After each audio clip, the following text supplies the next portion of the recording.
it's conducting is about, of course, knowledge, about experience, but we, as a conductors, we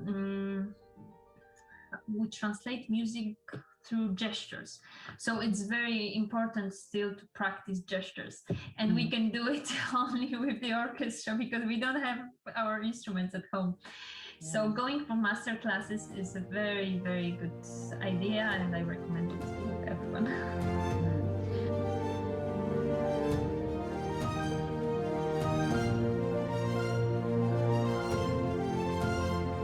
Agata, it's so lovely to speak to you again. I mean, the last time we spoke just on a video call about the lockdown, but it's so interesting what you are doing, and this is why I wanted to speak to you again.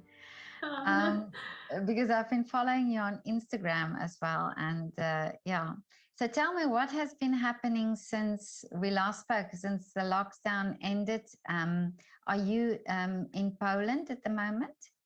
Yes, right now I'm in Poland, where I live. I live in Poznan, and I'm just starting a new season soon. Oh, okay. Yeah, so for the new season, I will be a resident conductor again.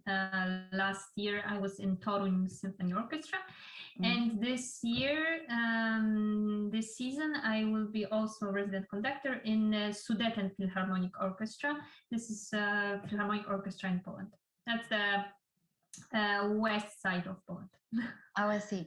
And tell me a little bit more about this orchestra. This is Philharmonic Orchestra, like regular professional orchestra, playing every week. I will have, I think 7 assistantships and 2 my own concerts. So this is always full symphony repertoire. So that's amazing. I'm looking forward to it. Now, explain to me what assistantship is in this. What do you do as an assistant conductor? It depends on the week, on the main conductor. Yeah. So basically, I'm a support conductor, like a backup conductor. In any case, I have to stand up on the podium and take the baton and take the concert or rehearsal. And sometimes I have an opportunity to conduct during the rehearsals. Also, when for example, concert is connected with recording, I sit with the sound engineer and I help with some things connected, with recordings. I don't know how to explain, but yeah, I'm like the second pair of ears for the main conductor. So basically that's the main work as an assistant. So for a young conductor, this is ideal because you learn also a lot, probably. Yes, and I do a lot of repertoire while I'm assisting. And this is a very safe environment. So at first I can just know the piece as an assistant. And you also get to know then the orchestra because you work then also with the orchestra a lot. Yes, that's true. Yeah. So and tell me, but how did you get it, or did you apply for this job, or do you have to audition for this job? Yes, I applied for this job. This is the how to say that? This is some kind of scholarship for a young conductor in Poland. This is the scholarship of, and now I have to translate it, National Music and Dance Institute. Oh, yeah. Institute of Dance and Music, actually. Yeah. Music and dance. Okay. Yeah. Never mind. But this is our national institute that helps young conductor to get into the professional world right after the graduation. So when you are 2 years, up to 2 years after the graduation, you can apply for this kind of scholarship with one of the professional orchestras in Poland, and it can be a Philharmonic Orchestra or opera orchestra. Oh, I see. Yeah. And is it difficult to get these positions? So it's an audition process then? Yes, I do application, and they just choose like 4 or 5 conductors for this. So you have to apply, send videos, and blah blah blah. So that's the whole process. Yeah. And now because this is now, you say it's conductors who have now graduated. Is that always the problem if if you graduated to get into the industry and to get a job and of course, because you don't have all the experience? Yes, it's always difficult. It's there are not so many auditions for conductors. Usually there are only assistantships, but not so often. And if you really want to get into the professional world, you have to be open for the whole world, and also get connections with other orchestras, be interested in attending rehearsals, just be open and connect with other people, music directors. Yeah, that's this huge work of managing really ourselves, yeah, as conductors, to get into professional world. But yeah, it's because when we graduate, we actually don't have so much experience, because we start conducting when we are like, I don't know, 19, 20, at least in Poland. I started when I was 20. So that's not a lot of time to start to from the beginning, from basics. I mean, conducting basics, and then in 5 years be professional. Yeah. So yes, it is very difficult. Yeah, but also, of course, as a conductor, you have to have that confidence also, because you're leading the orchestra. So, and that confidence probably comes also with the experience of leading an orchestra. So do you have to do many like master classes and extra training opportunities? There are many ways to get into the professional world. I've chosen this way of master classes, and I'm going a lot. I'm doing a lot of master classes abroad, and it helps me a lot to learn more about conducting, to know the whole musical world, to be more open for music, to expand my gestures. It's just I feel like I graduated, I finished 5 years of conducting studies, but I still feel like I need more help. Really? Because yeah, it's conducting is about, of course, knowledge, about experience, but we as a conductors, we translate music through gestures. So it's very important still to practice gestures, and we can do it only with the orchestra, because we don't have our instruments at home. So going for master classes is a very, very good idea, and I recommend it to everyone. And do you ever go outside Poland, or do you prefer to stay where in Poland where you live? I don't know. Okay. I'm open, really. I'm just I'm looking for opportunities everywhere around the world. It doesn't have to be even Europe. It can be even United States, because this is a huge, let's say, musical environment in the United States, and we usually don't know a lot about it here in Europe. So yes, I am open. I just, for now, my only goal is to conduct, to stay in this profession as much as I can, and to conduct as many times as possible. So that's my only goal. And if it's in Poland, I take every opportunity in Poland. If it's abroad, I take every opportunity abroad. So I'm very open to it. Tell me now, in this industry, is there still a very sort of preconceived idea when it's a female conductor, or is this already, or are people really open to that? I think we are done with this topic. I mean, with this whole, I could say like 2 years ago we were just still like in the middle of this not issue, but this kind of thinking perception. problem. Perception. But now it doesn't matter really. I could say like 2 years ago in Poland it mattered, but today no really. It's more about the musicality, knowledge, skills, and other things, not about the gender. Well, that's wonderful that it changed so quickly.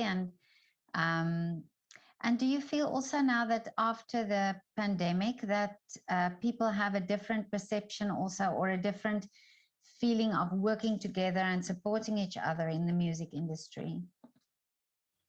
Yeah, I think we are much more grateful for making music, live music, not online, and to have concerts, to have auditory.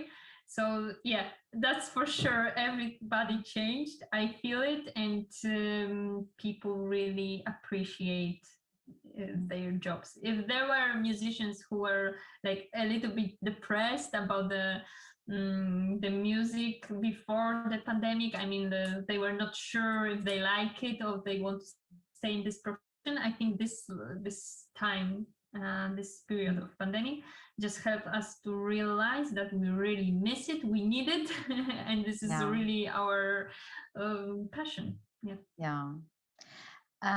And because I think for many people was the turning point. So say now they realize, okay, this is not what I want to do, or I wouldn't carry on. But then that passion of the ones that wanted to do it is still there.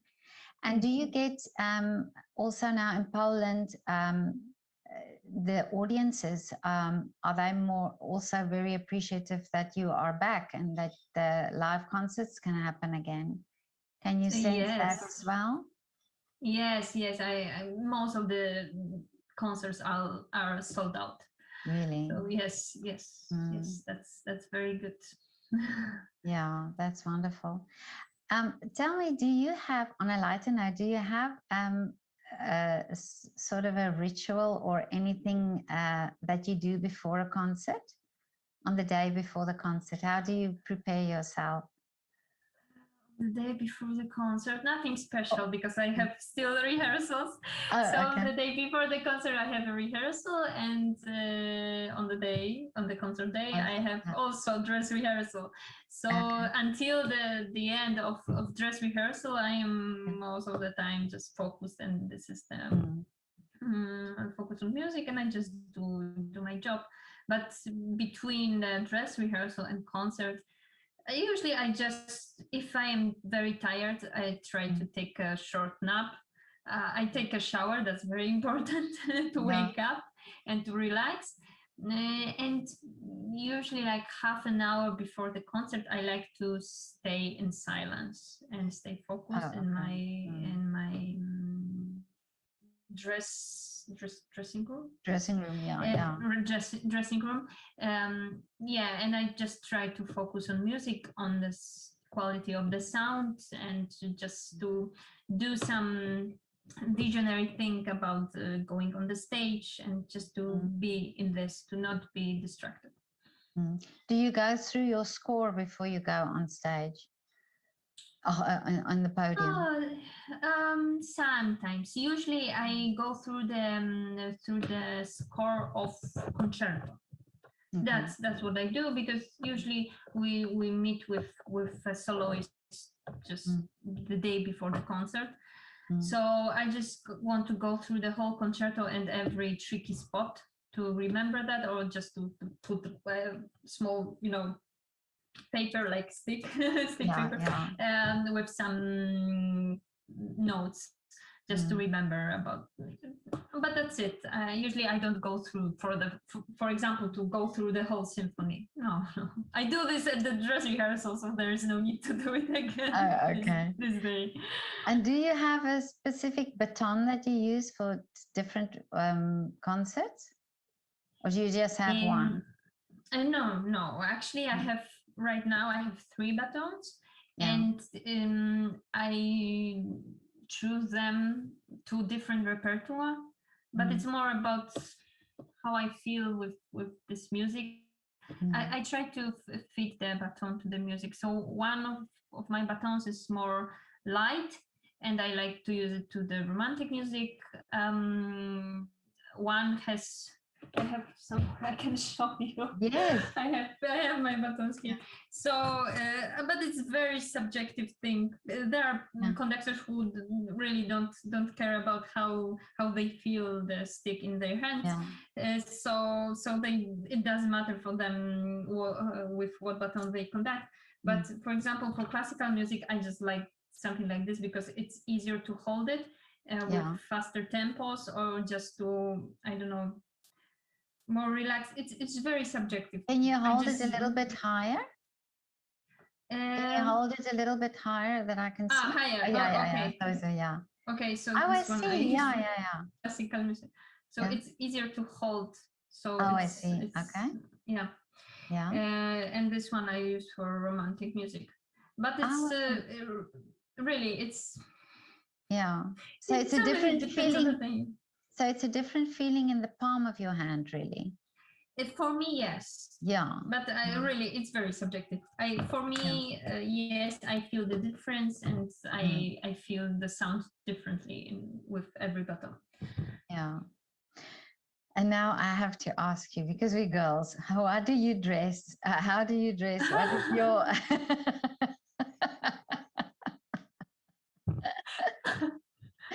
You just reminded me that I have to wash my costume, conducting costume for the new season. So that's why I'm laughing, because it's somewhere there, and I have to do this today. It depends. It depends. If it's a symphonic concert with Philharmonic Orchestra, and this is, let's say, evening concert, serious one. Every concert is serious, but you know what I mean. Yeah, I know what you mean. I have a special costume, so it looks a little bit like Asian, and it's with black with silver. Some things. Beautiful. Yeah, and I just wear black trousers. Yes, and black closed shoes. So this is heels or just classic. Flat? Heels or flat? Flat. More in a men's style, but this is my style. I wear these kind of shoes even every day. So this is like Oxford type of shoes. I see. Okay, so this is, but it's my style still. It's not just only for concerts. But there are like smaller concerts or concerts during the day, lunch concerts. I try to wear like a typical black shirt, a little bit loose, oversized, to feel comfortable, and that's it. Nothing special. Okay. Because you have to feel comfortable to do them with the movements. No, because I was speaking to another female conductor, and we were actually saying about the frock. You know, if you know of a female conductor who've ever worn a frock, you know, like in a female version of a frock, maybe. Okay. I don't know. It's really. I think for me. If you feel comfortable with it, you can wear it. But I don't feel I need to wear this kind of. Even when men are conducting, I feel weird when they wear this kind of clothes. Yeah. And maybe there should be a designer who designs something, so something like that, or some things in that style for female conductors. I think. Yes, I Yeah. think that's a very good idea for business, for people Yes. who are doing clothes, to really create Yeah.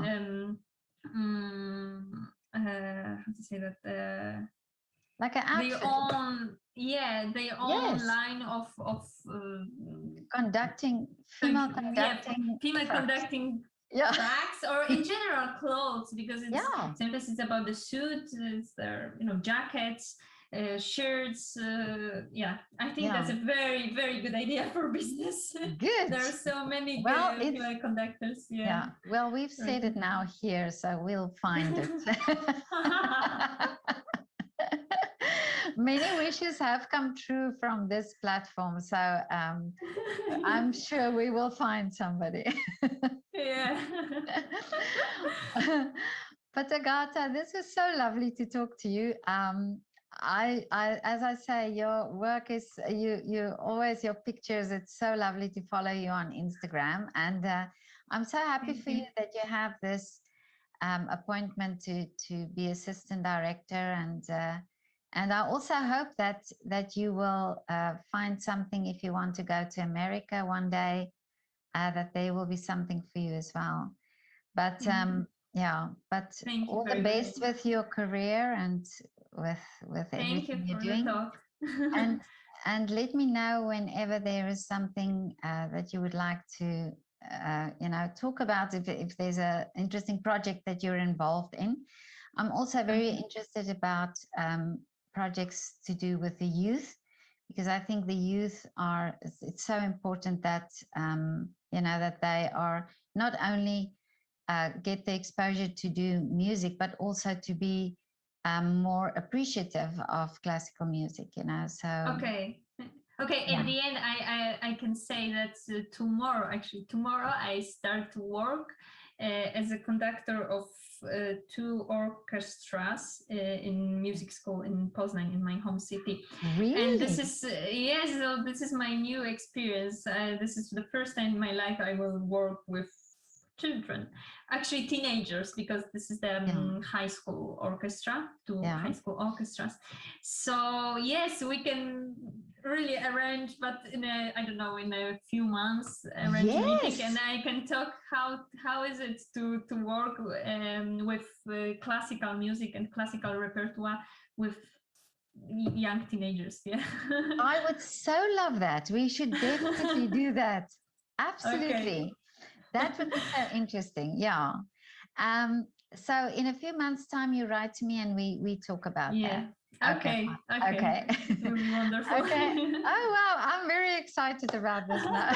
Me too. A little bit scared, because this is completely different approach than to talk with orchestra full of adult people and much more experienced than I am. And now I go to young people who are looking for someone who will be their mentor or someone and to learn from me. So this is completely different approach. Yeah, but I think this is something that somebody else also mentioned to me, is that you need actually somebody young for them to be able to relate to. So younger musicians it's easier for the age difference is less, and then it's easier for them to relate. So that would be very interesting, I think so. Yeah. Well, all the best with that. Thank you. Great. Thank you. Okay, Agata, have a lovely afternoon. And it was so lovely to talk to you. Yes, to you too. Thank you very much. Thank you. Bye. Thank you. Bye. Bye.